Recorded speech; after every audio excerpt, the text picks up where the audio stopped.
It's down in history now that Tony Banks claims that I didn't play him In the Air Tonight, but I did. But anyway, I'm glad we didn't use it, because obviously I was left to do my own device, left to my own devices on most of the material. That point, that sort of pivotal point around Duke, and he plays you some of the songs he's written. And he didn't play In the Air Tonight. Doesn't matter what anybody tells you. First time I ever heard that was when we were mixing, that must have been Duke, in Maison Rouge studio in London. And he just put it on, and it was just the drum box and the organ chords. I don't remember the moment when I played In the Air Tonight. I just was very proud of it, so I don't understand why I would not have done. Because at that point I hadn't made my record.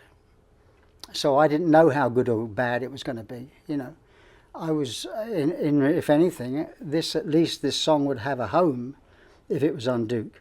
So I don't see the logic. I can't see the logic in saying that I wouldn't have played them everything, or at least what I thought they'd like. Now, if you'd ever just played just that to me and said, what do you think? I'd have probably said, well, we've got to do something else. I think it's probably a very good thing we didn't do it. If Genesis had done it, I think we'd have complicated it up.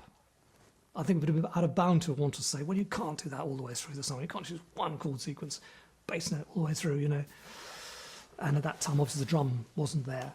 But of course, that's its whole charm. It's what works about it, is the fact it is so repetitive. It just kind of has an incredibly strong atmosphere all the way through it. So to clarify, they had kind of first choice, like anything that I've done here, some of these cassettes, you guys have the first, for Genesis. Genesis can take the pick. The rest I'll do for myself. Yes, I don't remember holding anything back. I mean, there was a point where I may have played them the kind of things that I thought they'd be more interested in. And they chose a couple of songs that they liked. Please Don't Ask was one, which was a very personal song, which I was surprised that they liked. And Misunderstanding. But the other songs, Misunderstanding, we knew we were going to do. We'd heard that a lot, liked it very much. And there was a question of choosing one other song. Well, we really liked Please Don't Ask. It could have been It's Leaving Me Was Easy or something. He played that to us. A few others like that he played to us. I think he played I Missed Again.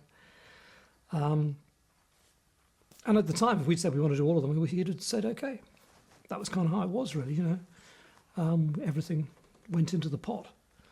But, fortunately for his solo career, they didn't all go into the pot, and he was left with what turned into a very strong album after that.